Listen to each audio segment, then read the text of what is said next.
unmute him. Yep. How are you? Good, good. Are you in a home office there? I set up something. I broke into my office to get some quiet from the kids. No. Well, now everybody can see. That's fine. Yeah, we don't care. I'm gonna expand. All right. Great. So, Julie, you want to open up? Yeah. Hi. So Zohar, thank you. I'm just sorry. I moved where I was. So I want to thank you so much for joining us. We are, Mary Beth and I are excited to have you on. We know that, first of all, you're the #1 agent in the entire New Jersey MLS. So congratulations on that year after year. So that's really amazing. Thank you very much. And we'd love to just pick your brain a little bit. We've got some questions on how you're doing, how you're leading your team differently. And we've got attendees. If you're in attendee mode and you have questions as we go along, just please feel free to write them in the chat, and we'll make sure that we try to get to them before the end of our call. So That's again, right. Thank you for joining us. Mary Beth, you want to just jump into it?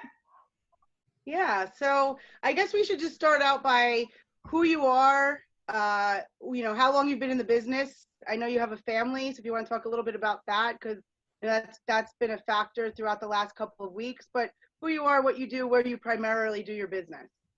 Okay, so again, thank you for having me. I'm looking forward to share my ideas, and we're all into it together.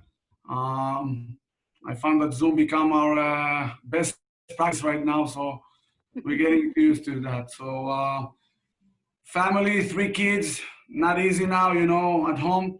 My wife took the role of being a principal and educator.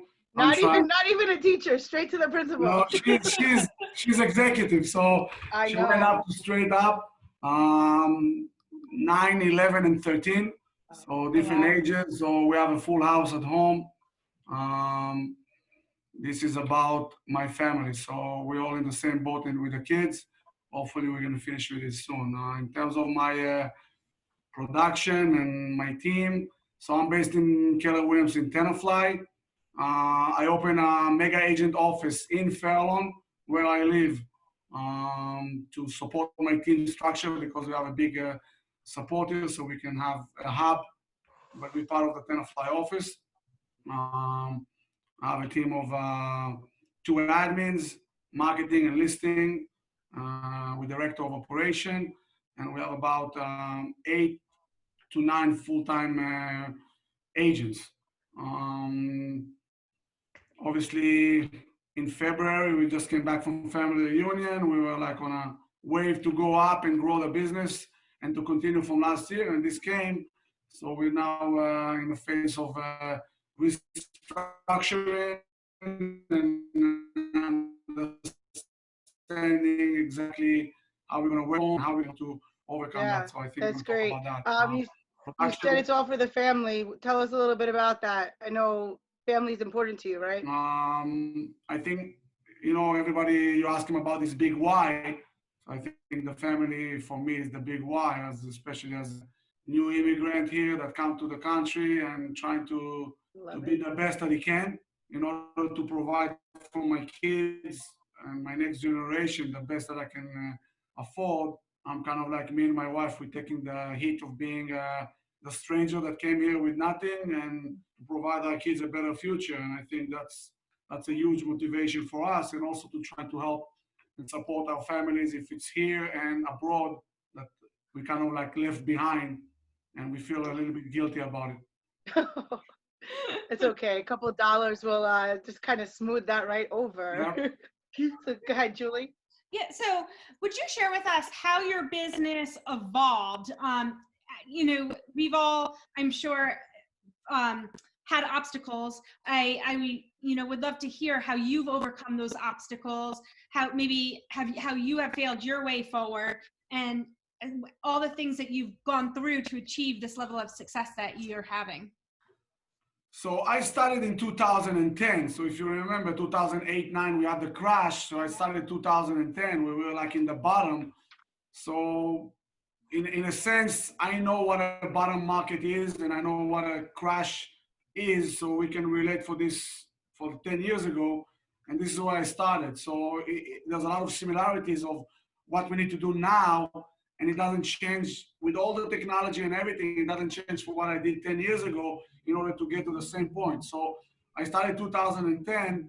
I think my best practice was, I'm going to say it right away, but my biggest obstacle was that new immigrant, no sphere of influence, starting from scratch with no somebody to fall back, friends and people from college, and somebody that I can rely on when I started the business. So it was blank, cold calling, all the fundamental things that people don't like to do, and I forced to do.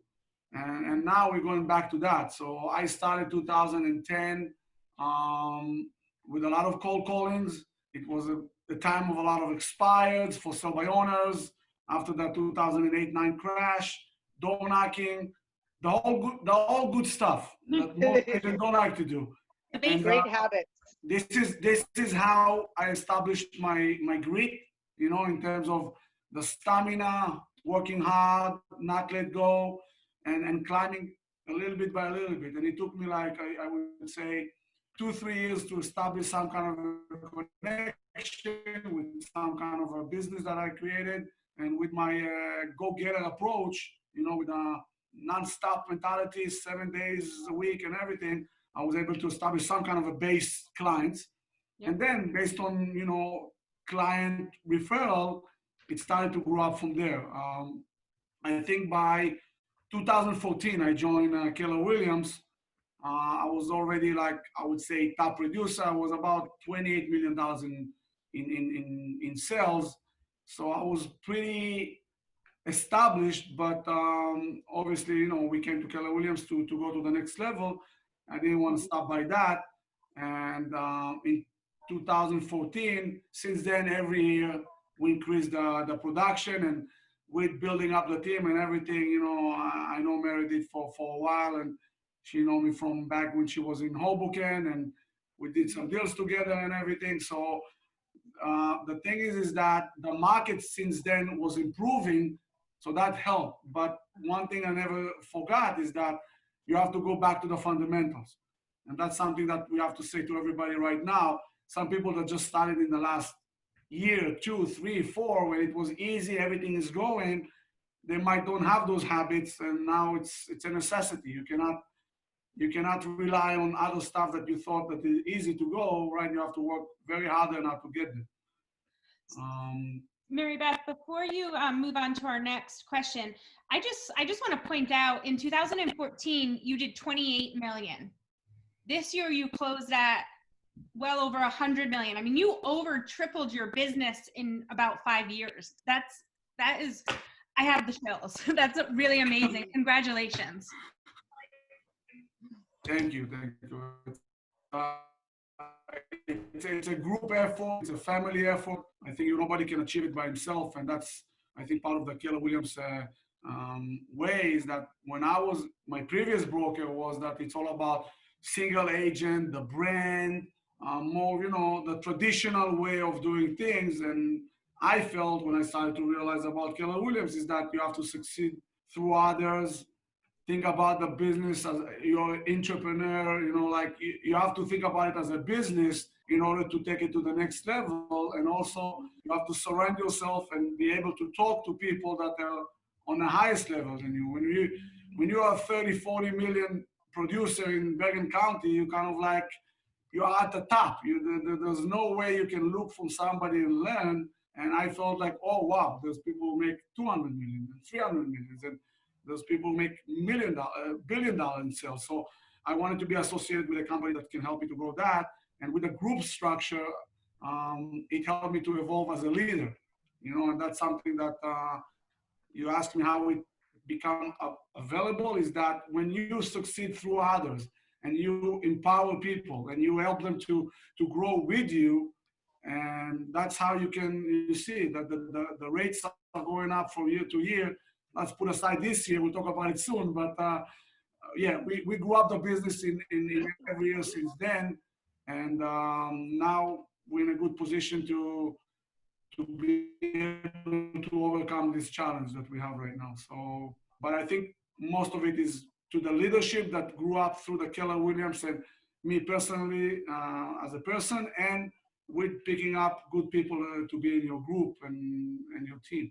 So tell us a little bit about that. It's kind of off script, but I wholeheartedly believe that it's through people that you're going to succeed at a high level. You can't do it alone. You can only reach a certain amount. But it sounds like when you came to KW, and I remember you really wanted to go to model, and you started to put the model into place, the leverage model, and how to bring in, who to bring in, when to bring them in. What has been your outlet to find talent? Are you always searching for talent? What kind of strategy do you use to select your talent? So, talking about challenges and overcoming challenges, failing forward. When I can, in production level for 30 million, you have a bag of business and you're doing your own thing and everything, and then you have to change everything to fit to the model. I was trying to copy paste my business and keep doing it the way I'm doing it and implement it into the model, and it didn't work out in the beginning. So I was in the first year. If you look in the first year in 2014 to the year that I moved, I don't think I grew up in business a lot. I was able to maintain about the same because it took me a lot to say, okay, this is a different structure. You have to organize yourself differently, because if I'm doing the same thing, I'm going to hit the ceiling that I hit before that. So if you look at 2014, 15, by the time I understanding that I have to follow the real estate millionaire book, do the stuff that Keller Williams wants you to do, like recruit, select, disc, all those things that I said, you know what, I'll implement it later, let me run my business. And that's what got me to that point. And in order to get to the other point, I have to do that. I put it aside and kind of like put me on hold.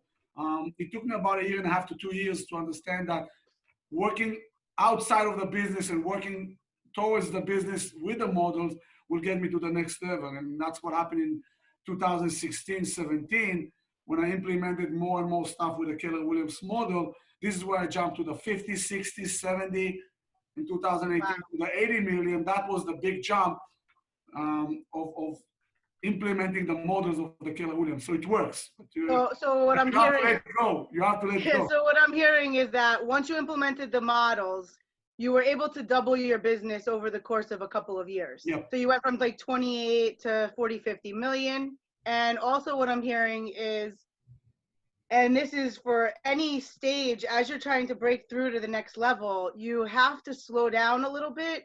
You have to put that think time aside for yourself, that reading time. I'm sure Zohar could speak to all the conferences and groups that he could be involved with at a high level, that in order to put yourself in that network of people, in order to become that person the bead you have, it doesn't just happen overnight. There is a process. And that's why a lot of agents do maintain and flatline from when they leave or when they begin to put models into their business. It's just, there's going to be some adjustment, and that's going to take away from productivity, hopefully to take 2 steps backwards to then take 10 steps forward. I would say something about that. I was always concerned when I have like 2 or 3 or 4 months that I was feeling that I'm going backwards. It always paid off, and then it was bounced back and it was stronger. So talking about this challenge right now, this is a different challenge, but I will take it as an advantage of going backwards, maybe to going even stronger later on.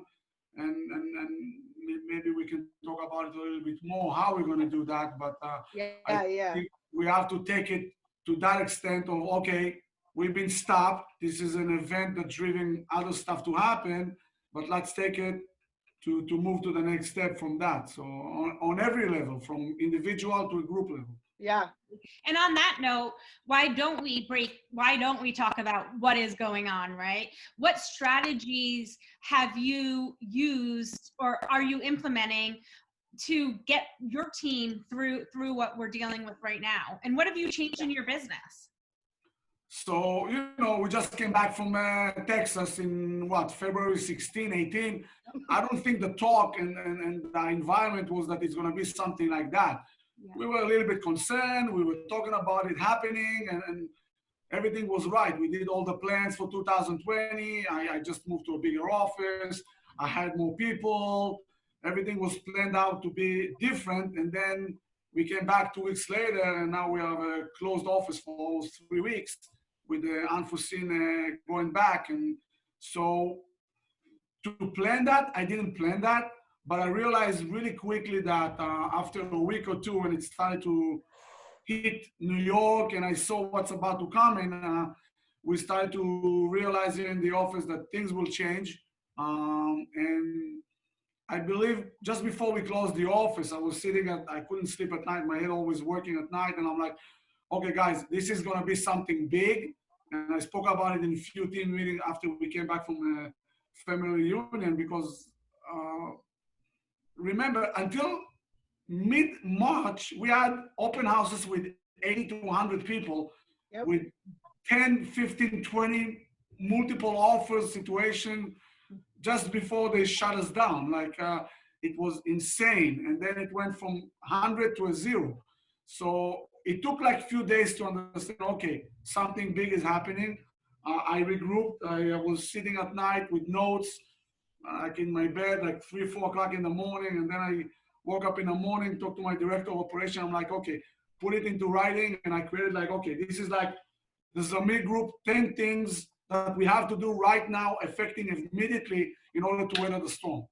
And I read it to everybody. We did a Zoom call. And since then, it's like our motto of how we're going to do that. You know, I printed it out here. You have it like, these are like our share it, please share. Yeah, I'll share it. Like, listen, in the end of the day, I wrote it down like 3 weeks ago. It's like the 10-step system of how we're going to dominate the market and serve our communities in the next 6 months. I thought it's going to be like a 6-month period of how the market would recover and how we're going to go back in track. Sure. And for me, the first thing was to protect our mindset, because, you know, we've been sharing about here, more death, more this, more that, all gloom, and yeah, it's always devastating to read that, and it takes you, you know, you feel bad about it. So right now, fear is the enemy of, you know, our buyers, our sellers, or us as agents and everything. So I wanted to be focusing on the good things, and I wanted it to be from my group and for myself. You know, sometimes you're asking your group and you're writing on something that it's also reflecting on yourself. So putting it in writing and demonstrating it to the others, you kind of like forcing yourself to say, you know what, should be my mentoring. This should be my reflection and my affirmation. You know, if you take it to the bold laws and everything, you have to repeat it for yourself in order to make it happen. That's the best thing about being a leader or a coach, is that you keep sharpening your axe every time you're coaching somebody through something. You always can find a little bit of DNA on that coaching moment for yourself. Exactly. And again, I found myself more of a mentor, not a coach. So I feel that, you know, it's very easy for me to talk about things, but I also have to lead by example. That's something that was that. The second thing was to take care of your mental and physical health, because I felt that, you know, with everything, with the school add-on and the kids and the stress, and each one of my agents have his own struggles with his parents and his work and his wife and the kids. We have to keep it in composure. I took it to the extreme. I have a nice beard right now. I'm top of that. It disguised the amount of fat that I added to my face. So yeah, from all the snacks, because you're eating snacks. And so that was the second thing. The third thing was that we were relying heavily, you know, just before that everybody was specializing in the group of something, like, you know, buyer specialists, listing specialists, showing specialists and stuff like that. I realized that, okay, this time of there's no like, okay, I'm going to do lead generation, I'm going to do this. No. All decks, you know, everything is shuffled right now. Everybody have to dig in. And I told everybody from right now, okay, good luck, guys. Welcome to the ISA department. Everybody right now is an inside sales associate. This is the new department. You all in. Good luck. That's it. You know, like, There's no like. You're all hired. You're hired. Hired. Like I wrote down for them, like, welcome to the ISA department. We just started. You all welcome. Back to you guys. You know, like, and on top of it, number 4 was like, okay, no one says from now on that's not my job. It's not in my territory or whatever. Everybody helping everything, anything. We're all together for that. And you know, for example, I have people in my team with health issues before that, and I don't want them to go out. We have people with problems, people living a little bit far away. We need help with this, with that. No more jurisdiction. Everybody do it all.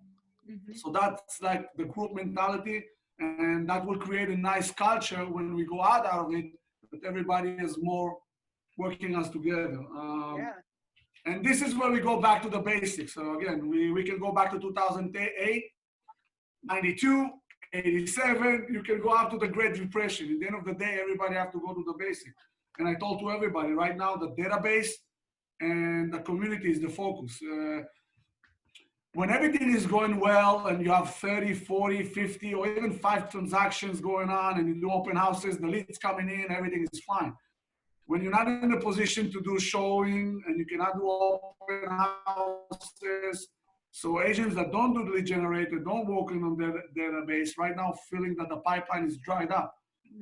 I've been talking about it for years, about the importance of the database, and we can see it year over year with all the technologies inside and all the gadgets and everything. Database still become the living, breathing of your business.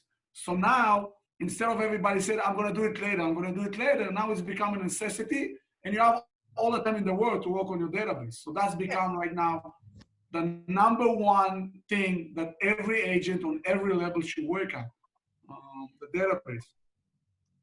So, Mary Beth, I want to keep you there. We've got 6, 7, 8, 9, 10. What we got? Good.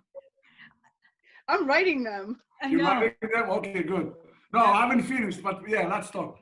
Yes, Julie. I just wanted to. We have a question, and it's evolving from what you're saying. What do your days look like during this time, and what are you expecting from your agents and their days to look like while you're hitting the database and working the community? So right now, our day is I'm going to talk about the group and my day right now. So my day right now is I'm on Zoom, masterminding, talking to people around the country, getting updates about the market, getting ideas, and see, you know, what we think was going to be next and stuff like that. That's on a high level. Also, I'm on a daily basis attacking my phone and my contacts, having personal conversation with people that on a day-to-day time, I don't have time to talk. Now all the time you have, and you're having a deep conversation with clients, with relatives, with everybody, and just, you know, stay in touch, see how they save, healthy, and not related to real estate, but having the time to really contribute and see that they're okay. And it's a good time for you to work on your phone and database and, you know, scrap everything out and prepare it. On day-to-day, you don't have time for that, especially if you're on a busy day-to-day. So I'm attacking that on a daily basis. My main goal right now on the team level is to say, okay, our pipeline right now is dried up. My main goal and the team is to keep the one that we have right now still in contract and to get them to close. So, you know, we had a certain amount of deals. Some of them were unfortunately lost because of, you know, unemployment, uncertainty, and stuff like that. But my main goal right now is to get whatever we can to close, so my agent can get paid right now, so we can get some cash flow, so we can, you know, start moving forward on that. So a lot of that is managing right now the one that already are under contract. So that's on that. And for me, also, what percentage of your business that was under contract have you seen fall apart so far? I don't want to make people feel uncomfortable, but I would say that, you know, my price point in Bergen County and in that area, I'm in the middle class price point. You know, most of my deals are 300 to 700,000, and I think right now in this moment, even though it's a hot market that was before, this market affected more strongly with unemployment on the short term. So we saw we had about 13 or 14 deals that fall through. One just came like 5 minutes ago before we just came on the Zoom. One of the guys that put in an offer that was accepted right now in Paramus, he just got a corona and he put everything on hold. So he got positive and everything. So this is the day-to-day struggling that we're having. We have people that had accepted offer and lost their job, or the wife got unemployment. So we're managing that as much as we can. I have to keep my agent chin up because they were banking on those transactions. And we're trying to see, okay, something that I want to give everybody as also as a tip is that if you had a transaction that you had multiple offers or stuff like that, reach out to the people that were showing the property 2, 3, 4 weeks ago and see if they're still floating, because there's still buy out there.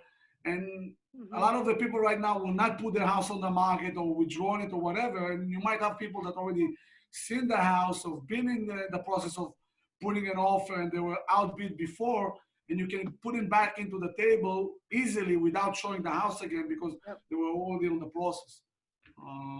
So that's so if they're working on the things that are in the pipeline. You said, what's the other part of their day look like? What other kind of prospecting do you expect from them? Is it contacts? Is it right now, I took the advantage of the time that we have in hand right now to tidy up the accountability in the group. Okay, when everybody is busy on the day-to-day and we wanted to do the 20 contacts and report and how many appointments you made and stuff like that, it always dissolved in the excuse of I'm busy, I'm in inspection, I'm in appraisal.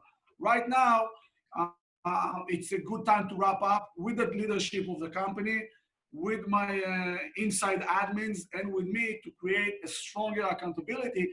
And I think that will make my team stronger, because right now we are reinforcing the habits. We're creating a strong accountability. The agents right now, by force, understand how important it is, because before that, I can say that in every week, how important it is to contact the people, update the database, contact and make updates. But now they understand if they're not doing that, when we go back to work, they're going to be irrelevant for the people that they didn't been in touch with. So it's a matter of staying relevant in those times. So the accountability right now is a big factor that I'm working in the group. Awesome. Great. So how do you think that your agents will evolve from this and come back stronger? Is it the accountability that you're putting on them to make the connections? Is it the staying with, keeping the deals together? What do you think that will be your agents, how they'll evolve through this? I think it's a good question. I think good things will happen from that. One of my 10 points was that training based on location. We are double down right now in training. I found that even in a group, you have a different level of experience and level of knowledge between the agents. So right now, when we have a lot of time in our hand, it's time to wrap up the training for everybody. And I think something very good that I want to say about our Keller Williams is, with all the training we're providing, the Zoom, the meeting, the masterminding and everything, it helps me right now to get the level that I want for my agents and raise them up to the bar. That's a huge advantage. Coming back from that, I think the level of experience and knowledge for my agents will be much higher than running around and trying to fit them into the training throughout the month or the week with the training of the market center. Right now, when I can blog them with accountability, they have to report what classes they do. They're very focus-minded about how they get their business getting together, and they're getting experience and more knowledgeable about that. So training is one thing. Second thing, I think having more purposeful and deep conversation with clients and prospective made them a better agents in order to pre-qualify people, asking the right question, working on their scripts. They're making much more conversations right now that will help them later on. And I told them also that They have to be prepared, that's number 7, to win and convert on every appointment. I feel that after that, we're going to have less opportunities to convert. So the more you more practice on scripts and you more deep into the conversation, understanding the wants and the needs, you have a better chance to convert. So by doing that now, practicing on your database, calling your past clients, hearing and understanding what people wants to talk, and it will make them a better listeners, a better conversions later on when we talk with prospective buyers and prospective sellers later on. So that's another point that I wanted to highlight for them. And they already see the difference in conversation. I'm getting a lot of good feedback with like what's good happened today. You know, like we had a great conversation about that. I was able to convert with this. This is somebody that I was not able to talk before, and I was more open to talk about this and that. And I see more and more positive attitudes for the agents right now getting best result. You know, when you're calling people and you don't catch them or they hang up on you, now the response rate is much higher. People at home, people with the kids, people answering the phone. So just pick up the phone and make the meaningful conversation, and you will do better and you'll get confidence by that. You know, to the point that you're bringing, I've been doing a daily shift call. One of the topics I've been talking about with Matt Billheimer is that it's a time where like leads have been a little bit easier than in our past to get leads. We can go ahead and put some ads through commands. We could do Facebook posts. We could, you know, like you said, you could go to an open house and have 80 people show up, right?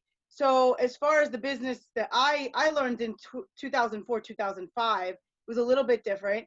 But what agents have learned in the temperature of the market right now, it's been pretty easy to create leads. Where I find agents are disconnecting is that they're not connecting, they're not cultivating, they're not engaging in everything you just spoke about. And I think that hands down, this is a time for people to practice script and role play, re-watch some of the videos, listen, get in that mirror, do your affirmations, really hear what your tonality is, your word choice.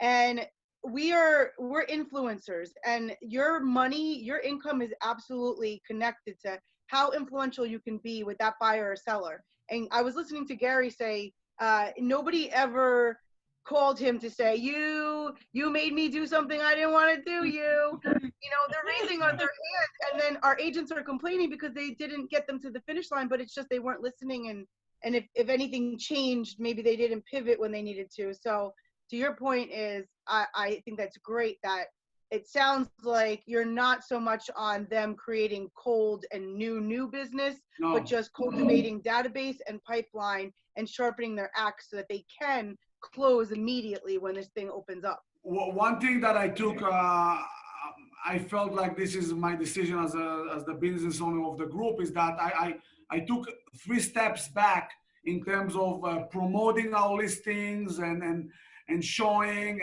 how great we are and everything. If you go right now on my social media and everything, it's barely not exist anymore, because I don't think it's the best time to do that. And I also instructed my agent, you're not talking about real estate. And you find it very awkward, and I find it very flattering, is that I'm calling my past client, ask them about me and about them, and they're concerned about me. And they're like, how are we gonna be, when the market's gonna go back? I hope your office is gonna open soon. I hope you're gonna be fine, don't worry. That's great. I'm getting a lot of, thumbs up, stay strong and everything. Like, I'm calling to give feedbacks and to help the people to stay afloat, and they're giving me the support that I want. And that's something that is very important, because if you're coming from contribution and you're not talking about the real estate as the main focus of the conversations, you're getting back the support that you want. And for me, that was something that going back into the database and not trying to get a new business and cold calling and expires and everything, where like, I got a guy call me like, this is the best time to call expires and everything. I said, I don't think in the long term, this is the best time to call expired. Everybody has his own problems right now. I think it's too tacky. And again, everybody has his own view of the market, but this is what I feel that we should step back from that and coming from from another perspective about real estate. Mary Beth, So, if you can just yeah. before we had a question on lead generation, and I know Sure. we have a couple other questions that we'll get to after, Let's go but for that. since this is on lead generation, if we could just expand on it. Yeah, It fine. sounds like, and correct me if I'm wrong, but it sounds like you cut every source of lead generation out other than contacting with care calls, your sphere, and your database. Is that correct? I will say again, I go back to my 10 commandments. Yes. Number 6 was get brutal about expenses as a company on a personal level. We had a very strong discussion about how each one of my agents, including me and my wife, going through our credit cards, our expenses, and starting with small deletions of everything that is not necessary right now. It can be your car wash and your, you're cutting the loan because you're home right now. The water dispenser in and the printers in the office. It started with small and then it goes even to further and further. So on the personal level, I wanted everybody to be committed to that and lower their expenses. I cut a lot of the expenses on the marketing side, if it's postcards, advertising on the newspapers. We cut a lot of, the realtor.com and all that. Zillow, we dropped almost to zero. Nice. What? Nice. Nice. Listen, it's a Zillow. It's an evil, but it's feel like it's an evil. It's a game catch-22. Yep. We feel we cannot do without him, and we feel like if we're not there, we are like outside of the game. I think that a lot of people will realize that if they have a strong database and good connection with their database, they will not need Zillow as much as they needed before.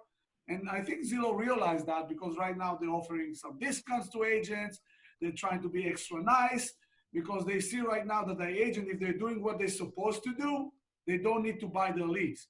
And one thing that I want to tell the agencies is right now that if you do the things right and you build up your business the way it is, my referrals on repeat business and past clients raised from like, say, 5-10% 6 years ago. Right now, 40% of my business is referral and from past clients and repeat business. If I continue to do that, I can shift my business to be 60 to 70% from repeat and past clients. I don't need all that lead generation. You could bring your profit margin up. Absolutely. And overall, we also need to lead by margins and lead by gains as agents. A lot of the agents, a lot of the teams that we're seeing, and this is something that Gary Keller always talking about, is that they're big in volume, big in gross commissions, but when you look at the numbers, the profit share, the profit in the end, the bottom line is not there, right. And it's very thin. And he made it clear last year already that people that will come on the podium and go to family reunion or talking, he wants to look at the spreadsheets and the P&L. And I was surprised to know that top agents around the country having big groups with no profits. Yep. So you can be a successful single agent that make more than a group leader if you do the right things. Okay, so think about that on expenses when you do lead generation also. I cut off the lead generation mostly on the database. I have a little bit of a Zillow and a little bit on the local community news, but that's about that. Really, really slim. Thank you. What do you have for 7? Yeah, what was number 7? 7 was the convert in every win. Less leads, more conversion. And that was that. And we spoke about number 8 was the training, double down on training. Number 9 and 10 was 2 things. 9, that's something that we have to think about. The next step is the virtual conversation, Zoom calls, buyer consultations on online with buyers and sellers. And this is something that we started to realize that it needs to be done. And it's probably going to stay for the next few weeks or months. So that's something that we're working on that. Zohar, I mean, that's not really a bad fruit that comes from this, though. I mean, if we could cut out the driving to a seller's house and make it super convenient for a seller and a buyer, a seller, husband and wife sit in front of their computer at 7 o'clock at night and present in the same time that we would at the table. And then not a bad habit to create and keep. And to double down on training, just maybe even training over a Zoom presentation should be role play over Zoom. I'm looking at the questions that coming in. It was like, do you plan on letting agents go if they are not meeting your standards? Okay, I want to answer that. And then, first of all, about the virtual, I think it's fine right now that a lot of people understand that virtual is maybe the new habit. And even like different generation understanding that that's a good thing to have. So if you're sometimes having with no tech persons right now everybody's on board. I just had a Zoom talking to a 75 years old lady that I don't think she had an email before, but now she did a Zoom with me. So Right. That's a good thing. And you know, you have the Hangout, WhatsApp, there's all kind of stuff that you can do right now, but it's very nice. And I think that social distancing right now will be a term that will stay a long period of time that we'll have to practice. About The other question question, about what about your creative way of showing houses? Creative ways. So first of all, we withdraw most of our listings right now. Okay. The only one I have right now is 2 or 3 rentals that are like vacant, even though the governor now changed the policy with a one-on-one. If one of my agents don't feel comfortable on showing, I'm okay with that. Like I said, I had an offer that right now accepted, and the guy just got a corona. The owner signed a waiver of showing, but still, the guy is I cannot control what I cannot control. And if people don't feel comfortable doing something, that's fine. And hopefully it's going to fade away once, you know, we be outside of the curve. But right now we're going to start working on, mostly on the vacant homes. We're going to start doing virtual. And we just discussed this in the last few days. Agents going, showing it with detail. That will give them a lot of opportunity to go live on Facebook, Instagram, social media recognition for them. And I want them to be out there, and that will help them to you know, showcase themselves. So that's about that. If I think it's going to sell homes, no. I think it's a good way to retain buyers, to make the seller feel comfortable that we're doing as much as we can, right, with these struggling times. And it will maybe solve people that want to look at 100 houses, maybe after looking at 10 of the virtual homes, they might look for less homes later on. But if I was a buyer right now to buy unseen with a virtual, I don't know. I like to touch. I like to see things. You know, maybe my wife and some of my friends will debate about that, because people buying clothes online and they measure them, but you cannot measure a house and then go back and say, you know, I don't want it. But so I think to that point, what do you see as the market of the moment when this all opens up? And I do want to make a point that Zohar is in the most affected county in New Jersey, for those that are watching and are not from our area. So you have really tight restrictions on what your agents can and cannot do right now, more so than any other part of the state. So my question is really more out of this, with interest rates, with the declinatory, with the economic temperature. What do you, I mean, you know, you don't have a crystal ball, but what do you think might be the biggest opportunity? What market? Who is the buyer? Who is the seller? Okay, let me, first of all, disclaimer. I'm not an economist, you know, like, so, and I'm not used to be a very good optimistic, but being realistic, I think that few things I think will happen in our immediate area here. I think that the magnitude of this event might help the suburbs and our communities, because I think we're going to have a lot of people from urban communities understanding that a home with a yard with more of a space and privacy is a better solution than to be in an elevator with 10,000 people in a building with a proximity to New York. So that's my one prediction. So I think overall, our suburbs, commuting areas that closer to New York will advantage from that in the short term. and maybe in the long term. So that's one positive way, I think. I think in the short term also, we're going to get a lot of people that the rental market will go up. I think we're going to have a surge of that. Once it's clear a little bit in June, July, I think a lot of people, especially people from urban environment and everything, will say, okay, maybe I'm not ready to buy right now, but let's try for a few months. Let's try for a year in the suburb. I think we're going to have a raise of the rents. And unfortunately, if it's going to continue a little bit more than what I think it will, like 30 days to 60 days, we're going to have some foreclosure, people with problems with payments and unemployment. Perfect. So that will create less people that can afford to buy on the lower to the mid-level and more of the rentals. So I see a surge of that. Now, if you look what happened before that started, we were in a very low inventory throughout the state, okay? And especially, I'd say, Bergen County, some of the parts in Passaic and Essex County, we were like 2 to 3 months of supply, which is a strong seller's market. I believe that we're gonna get a lot of people that's staying right now on the fence, and a lot of them will want to rush. And if it's people that downsizing, people, you know, older people that moving to different communities, relocating outside of the state from tax purposes, divorce. Hopefully it's not gonna raise a lot because of staying home. I heard it just went up. You know, I don't know, maybe there's like the divorce story have a barometer of the corona and the reflection of and then baby is coming after it too. The peak, yes. So I think that we're gonna have a surge of inventory coming in.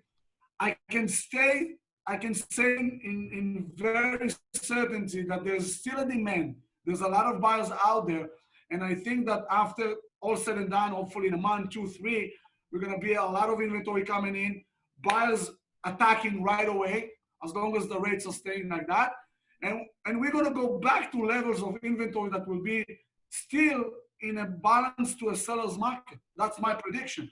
So I think if we can overcome that in the next few months, we're still gonna have a healthy market. Now, how the whole global in time US will handle with the unemployment that we've been hitting, that's something that I don't know exactly how it's gonna happen. But obviously I can tell you that the luxury is right now hit very badly because those people lost their investments and 401ks.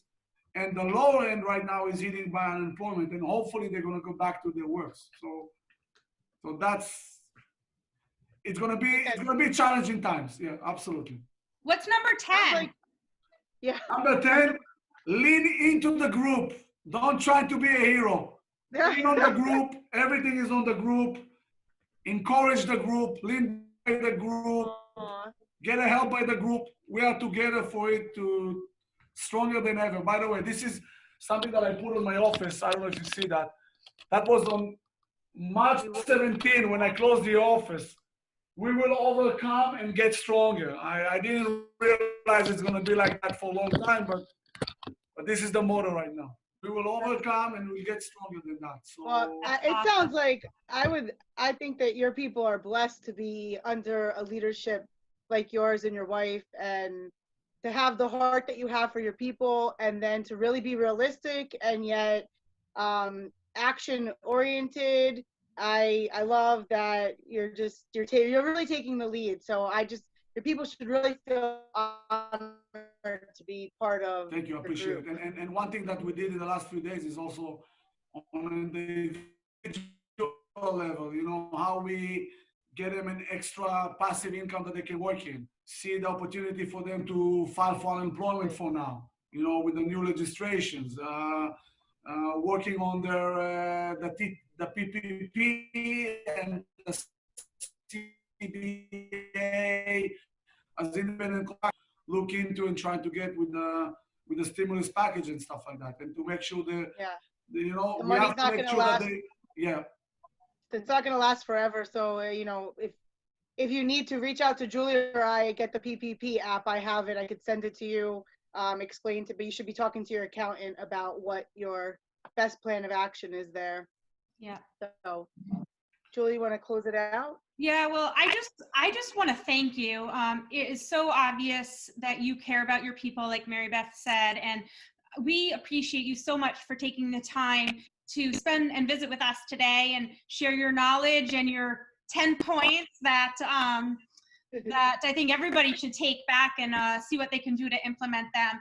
And anybody who has referrals for Tenafly Fairlawn area, Zohar's your guy. And I just thank you so much for being on with us today. No problem. Thank you for having me, guys. Is there anything that we missed? I don't know if somebody want to ask the question. Are there any questions, guys? Any questions that didn't get answered? I saw a question about how to tour homes.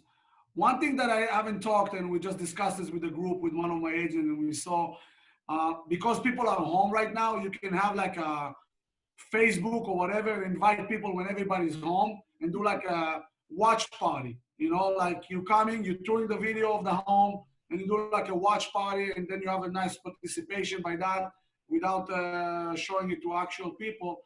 And then they can, you know, invite their friends and family. Great. And one more thing, what your day's time and time block looks like during this time.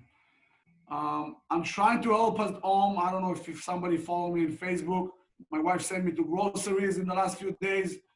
I was not so successful by that.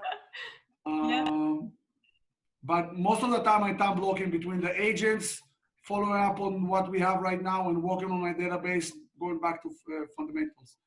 Letting go agents, I didn't answer that. I think in the end of the day, I'm not I'm not a person that let go people or fire people. It's not in my DNA. It's not something that I do. But I think that people right now that will not rise to the occasion and their accountability level will not be in the same pace, they will find themselves falling behind and they will find themselves out. So there's no action to be made from my point of view. Just they have to raise to the occasion. And if not, they will feel the pressure on themselves. Select themselves out. Exactly. Definitely. All right. And then we just So had a where do they get to go to see you? Is it Zamir? What's your website? What's your Facebook? It's first of all, my personal Facebook is Zohar Zamir. You can find me, and the Zamir group is the Facebook, and my email. Google my name, you'll find me. There's only one. There's only one Zohar Zamir. Yeah. All right. Well, we want to thank you. And guys, if you need anything, please reach out to any of us. We're happy to help you during this time. Thank you, Julie, for co-hosting this. Thank you, Zohar, for coming. Thank you for having me. Thank you. Bye. Bye, guys. Thank you. Bye, guys. See you Tuesday.